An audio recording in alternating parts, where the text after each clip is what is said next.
All right, so we've been doing this series called Dust, and this is actually the second episode. And I've been kind of working through this idea of what's dust all about. And I kind of got it laid out in my mind, and I've kind of been working through it and going back and forth because the Bible talks a lot about dust.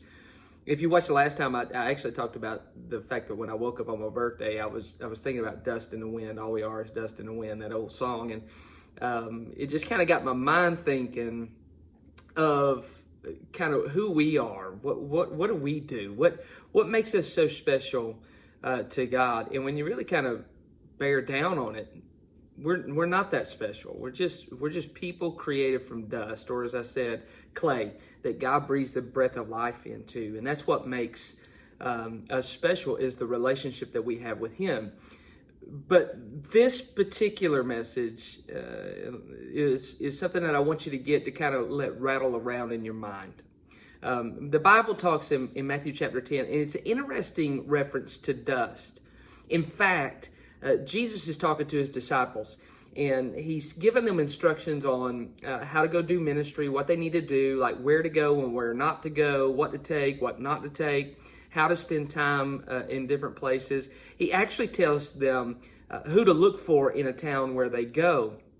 And he makes this interesting statement where in Matthew 10, he says, when you go into a house of a worthy person, like if you go into a new place, if you're meeting new people, you don't know who, when he says worthy, but really the good people are. Who are the welcoming, hospitable people in that particular town? And you wouldn't know. If you've ever been on a mission trip, like, you don't know the people that you're going to work with. I, like you, have been watching the news about Haiti, and Haiti has my heart. I love Haiti. I love doing mission work in Haiti. I've taken some great friends with me to work in Haiti and do some stuff. Great organizations in Haiti that do a great work there. And right now, it is in turmoil.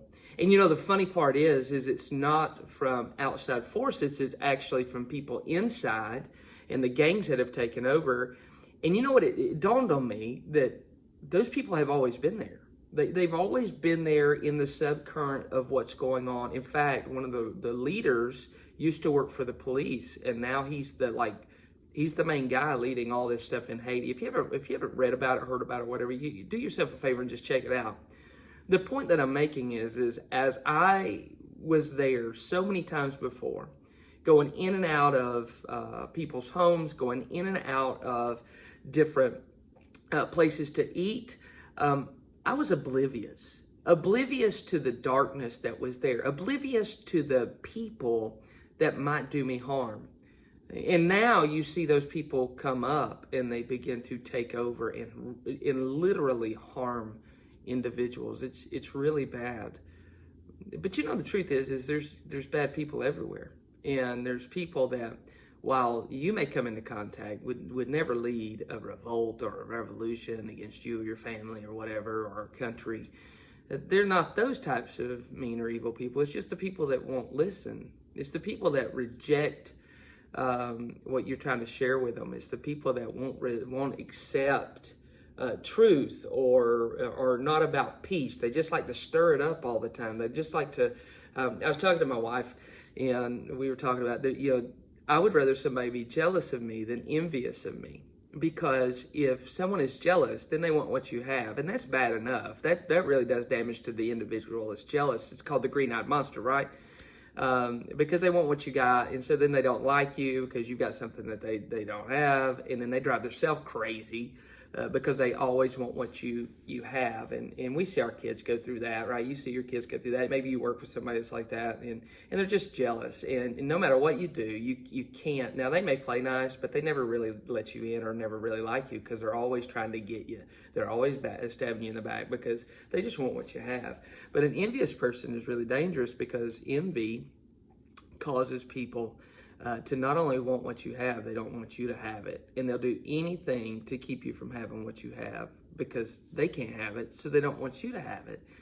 And the Bible talks about people like that. The Bible talks about people that are jealous and envious. The Bible talks about people who are malicious, who do things that are mean. The Bible talks about people that disturb and distort. They take a little bit of truth and then they put a little bit of falsehood with it, and they hurt people, and they stir up controversies. And we live in a world that's full of people like that, and the Bible goes on and on. People that are unkind, the people that have attitude issues, people that are hard-hearted. And, one of the things that I was reading was, like this hard-hearted understanding is a self-determined thing. Like, you can make yourself hard-hearted. You can put up the walls and just be like, man, I'm not doing it. I used to know a guy that the funny thing about him was his people would say, that guy will leave this fight in the middle of it to go fight another fight. That's just what he liked to do. And the guy would tell you, I like it. I like confrontation. I like to stir it up. I like fights. And behind the scenes, nobody was really fearful of him. They put up with him. But what everybody talked about, I never will forget this, what everybody in that ministry group would talk about is they said, that guy doesn't know Jesus. Even though he claims it, he doesn't, because the Spirit of Christ doesn't rest on him. You don't see Christ going in and busting people in the mouth or stirring up. That's what the enemy does. He creates confusion and confrontation and all that stuff. And I used to just sit back and watch that guy operate and just feel bad for him, because eventually things were going to catch up to him. And it did. It caught up to him, because God won't be mocked. And as far as I know now, I don't believe he's doing ministry anymore. And it's not because he would be disqualified. It's because he never really was qualified anyways. He didn't have the Spirit of Christ in him. Well, you may not agree with that, but I'm just telling you, I've seen it, and I've seen it lived out. And the reason I say all of that is to say we live in that type of world. And the Bible says that you are light in darkness. And darkness is not going to accept you. Darkness is not going to follow you. Darkness is not going to acknowledge the fact that you're telling the truth or the rightness. It's always going to be in direct confrontation with you. It's going to reject you. It's going to try to eliminate you or try to keep you from doing what God's called you to do. And in extreme cases, really may try to harm you or to just torment you. You ever had somebody in your life just torment you? Like, every time you turn around, it's just another thing. I do. And I think sometimes people get a kick out of that, and it's fine. I mean, whatever. If that's the way a person wants to live their life now, I would just advise, enjoy your 70 plus years that you have on the planet, because you're the one that's going to be tormented forever. Like, that spirit does not resonate with Christ. And so I say all that to kind of bring a perspective to your life. I don't know what you're going through. I don't know what you're dealing with. I don't know if you have a bad experience with your ex. I don't know if you have a bad experience with maybe your grown children, or at work, or with an employee or an employer. I don't know. But what I do know is God has some wise words to us. And as he's sharing this with his disciples, all that, to wrap this back around, as he's sharing that with his disciples, and as I was looking at it, here's one of the things he says: when you go into a place, because you don't know who the worthy people are, the good people are, ask around, and then you stay with that person the whole time that you're in that particular country or town or city, that you're doing the work. You stay with them, trust them. And then he says this: you bless the home, and if they're not worthy, if after you've spent time with them, you go, well, everybody says they're a good person, they're not, then take the blessing back, which is weird to me. You know what I mean? Like, if you ever had somebody that would be funny. Like, if somebody was wishing me a happy birthday, and then later in the day they sent me a text, and they were like, you know what? I've thought about it, and no, you don't get a happy birthday. I'm taking your blessing back. Like, that's weird, but that's what Jesus said. And what he was saying, and as we've studied in Scripture before, is God knows the intentions of man. He knows their hearts. He knows all those things. Men don't. We don't know. We trust, but then people reveal themselves to us, right? They reveal what is inside. Whether they stir controversy up, whether they stir up contention, whether they're mean to you, whether they're malicious, whether they're unkind, whether they're liars or gossips or whatever, they will ultimately reveal themselves. And then here's what he tells his disciples, and this is what I'm sharing with you today about dust.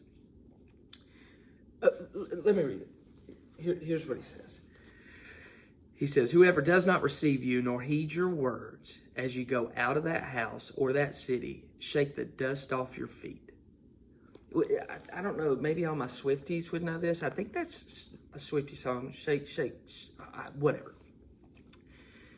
There comes a moment in your life where you need to do a little shaking, and you need to just be ready to just rid yourself of this understanding of the imprint and the impact people have had on you. You know, the Jewish custom back in the day when the Jews would go to another country that they deemed a heathen country because they weren't Jewish, when they would come back into their holy city, they would shake their clothes off, they would shake their shoes off, because even the remnants of the dust of the heathen was considered pollution to them. They did not want that dust settling in their most precious places. And you know what? Here's the thing. Here's the thought this morning. Some of us have some dust on us that needs to be shook off. Some of us have just gone through life. We've had experiences. We've trusted people that maybe we shouldn't have, and it took a long time to realize they're not really good. But the dust of that person, the dust of that hurt, the dust of that thing is still laying on you. You know what I'm talking about. You really do. I mean, you can be having a good day and then you think back to that, right? You can be having a great day and then you're reminded of something. Maybe you're still struggling to move forward after being hurt by something, and that dust just it just lays on you. Just like a traveler would have dust on their shoes or dust on their garments or on their pants. Sometimes I like those real fluffy vests. I know I'm a vest guy, you know, but and I love to wear them. But sometimes I like those real fleecy, fluffy ones, you know, like a Sherpa.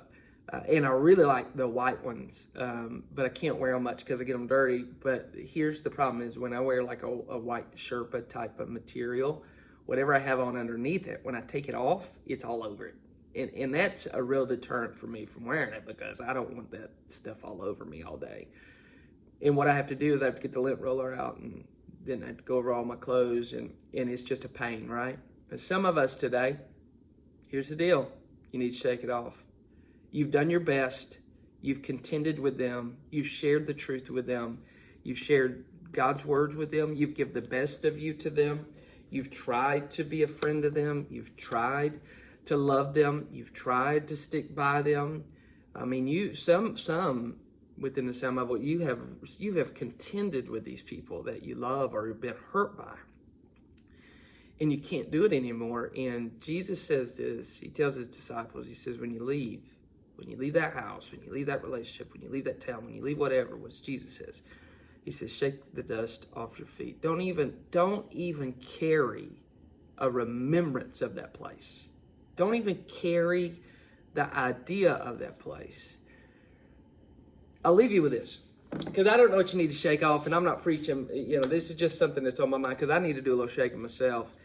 I'm just being honest with you, just different things, man, just from my childhood to my adulthood to just friends that I trusted, that, you know, all those things. Every now and then you just got to do a shake, like my dog does when he comes in from being outside. He just shakes on the inside. You know, I wish he'd shake outside, but he shakes on the inside, and then I got more dust and doodle dust, as I said last time, right?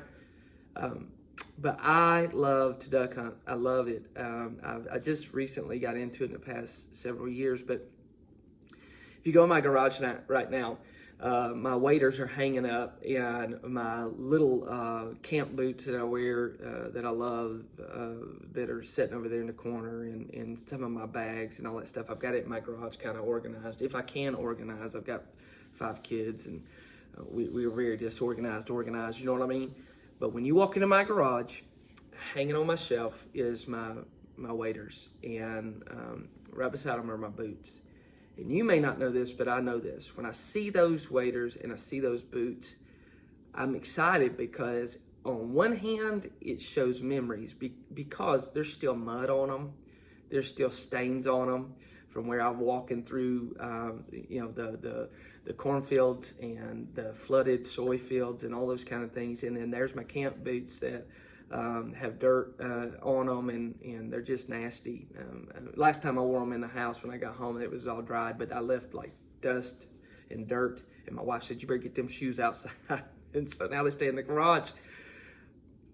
You know, the average person wouldn't know what that represents to me, but what it represents to me is that there's a cornfield and a soy field in Corning, Arkansas that I have set with my sons, and we have killed. I mean, we've smacked them, man. Yeah, we've smacked those birds. And there's dirt on those things for where I've set out in the wind, and the wind's hit my face with good friends and my best friend and my dad, and we've not killed nothing, but we walked in and we walked out together, and the whole experience was great. And it reminds me of that. But for some of you, those waders that are hanging in your closet, those boots, those shoes that are sitting on the shelf, they've got dust on them, but they're not good memories. They're bad memories. I know you don't really have waders, and I know we're not really talking about shoes, but you know what I'm talking about. You got up this morning, you still got mud on you, you still got dust on you. And Jesus is saying to you today, you want to be free of this? Don't let the fact that that person, those people, that thing hurt you, rejected you, or whatever, mess up your future. Don't take that. Don't carry that as a Jew.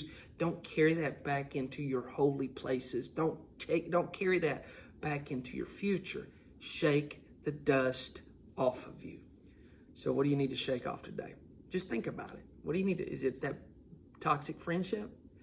Is it that hurt from the past? I don't know what it is, but let's get to shaking today, man. And let's shake it off. How about that? All right. I'll see y'all next time.